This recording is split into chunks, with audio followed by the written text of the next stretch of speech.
Pent-up demand అంటే ఏంటంటే sudden increase in demand. Examples festival sales and hyste hysteresis అంటే ఏంటంటే persist even factor after factors.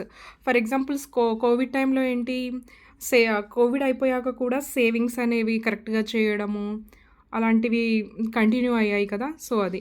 డూమ్ loop అంటే ఏంటంటే one negative economic conditions creates a second negative conditions. ఇలా loop అవుతూ ఉంటది. ఒకటి నెగెటివ్ ఎకనామిక్ కండిషన్స్ ఏర్పడైతే సెకండ్ నెగెటివ్ కండిషన్ కూడా కంటిన్యూ అవుతూ ఉంటదన్నట్లు. నెక్స్ట్ ఎకనామిక్ స్టిమ్యులస్ అంటే ఏంటంటే measures taken by government to revive economy through tax cuts, subsidies. ఇలా ఏంటంటే స్టిమ్యులసెస్ అంటే ఏంటంటే మెజర్స్ అనేవి తీసుకుంటుంది గవర్నమెంట్. ఎందుకు? ఎకానమీని రివైవ్ చేయడానికి.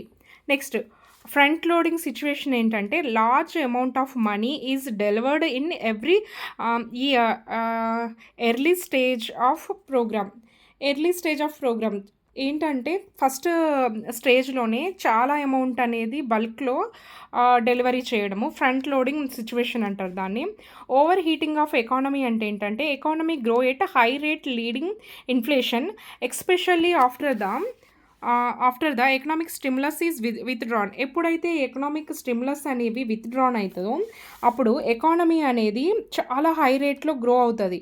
గ్రో అయ్యి అది దేనికి లీడ్ అవుతుందంటే ఇన్ఫ్లేషన్ని. దీన్నే ఏమంటారంటే ఓవర్ హీటింగ్ ఆఫ్ ఎకానమీ అంటారు. నెక్స్ట్ వచ్చేసి personal income is the part of national income. Personal income equal to national income minus undistributed profits minus net interest. Next personal disposable income అంటే ఏంటంటే personal disposable income refers to the income that is available to the house holds that they can spend has they wish. Next PDI personal disposable income అంటే ఏంటంటే personal income minus personal tax payment minus non tax payments. ఏం లేదు, easy ఫామ్లో చెప్పాలంటే ఏంటి, అంత ఖర్చు పెట్టినాక ఎంత మిగులుతుందో అంతే. Next national disposable income. National disposable income gives us an idea of what is maximum amount of goods and services the domestic economy has its disposable. So domestic economy ఏదైతే ఉందో ఎంత గూడ్స్ అండ్ సర్వీసెస్ దాని దగ్గర ఉన్నాయి దాన్నే national disposable income అంటారు. National disposable income gives us an idea of what is the maximum amount of goods and services ఎంత ఎంత maximum amount of goods and services the domestic economy has its disposable. Next NDI equal to net national product at market prices plus other current transfers from the rest of the world. Next current transfers అంటే ఏంటంటే gifts and aids from abroad. Next వచ్చేసి private income అంటే ఏంటంటే private incomes include factor income from net domestic product accruing to the private sectors. Private sectors నుండి వచ్చే income national డెప్ట్ interest, అప్పు మీద ఉండే ఇంట్రెస్ట్. అండ్ నెక్స్ట్ వచ్చేసి net factor income from abroad నుంచి వచ్చే income and current transfer from government.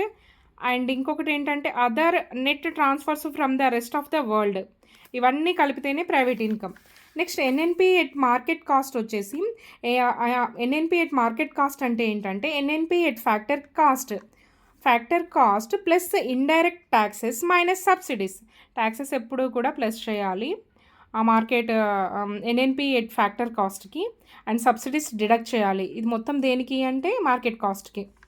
Next GNP plays a crucial role in analysing the balance of payments of country. GNP అనేది analyse చేయడానికి, balance of పేమెంట్స్ని analyse చేయడానికి GNP అనేది use అవుతుంది. GNP helps to understand financial transactions, trade imbalances.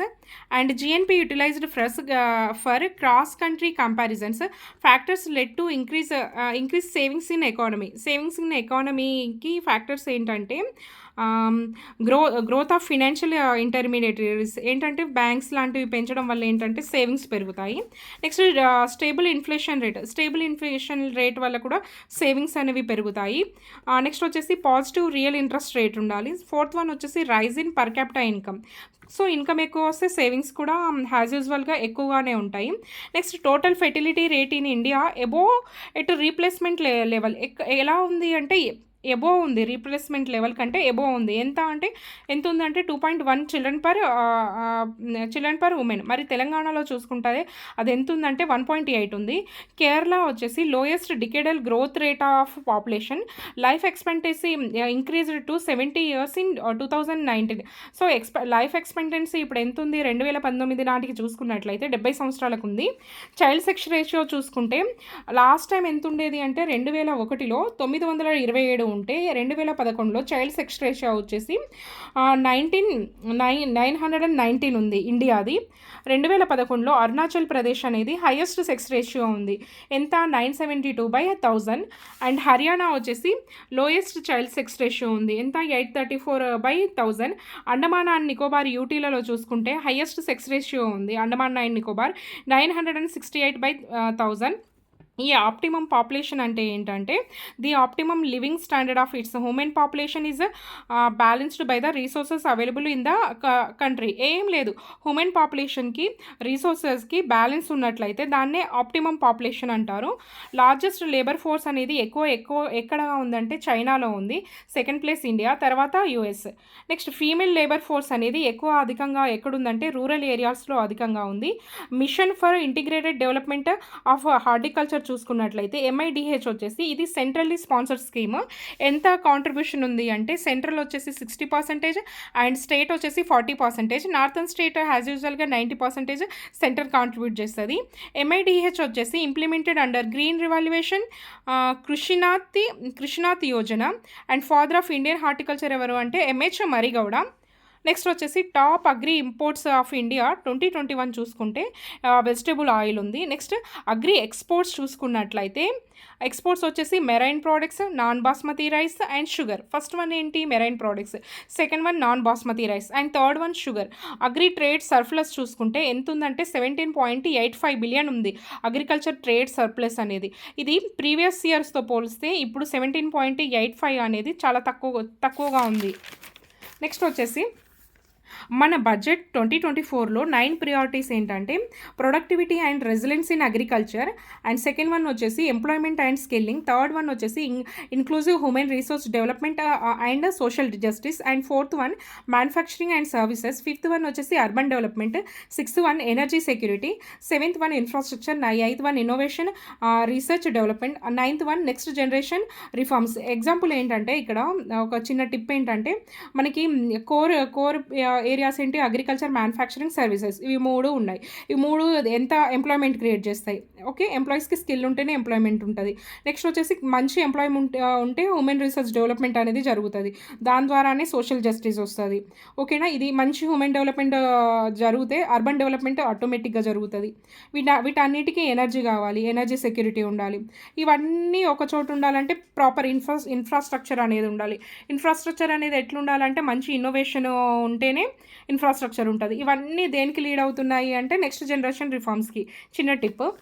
Next వచ్చేసి permaculture అంటే ఏంటంటే it refers to and agriculture philosophy focusing on sustainable and regenerative farming practices. ఇది ఫిలాసఫీ, అగ్రికల్చర్ ఫిలాసఫీ దేని మీద ఫోకస్ చేస్తుంది అంటే రీజనరేటివ్ ఫార్మింగ్ ప్రాక్టీసెస్ మీద. నెక్స్ట్ వచ్చేసి in India agriculture extension services are provided by, agriculture extension services అనేవి దేని ద్వారా ప్రొవైడ్ చేయబడతాయి అంటే department of agriculture, NABARD, ICAR and KVKS.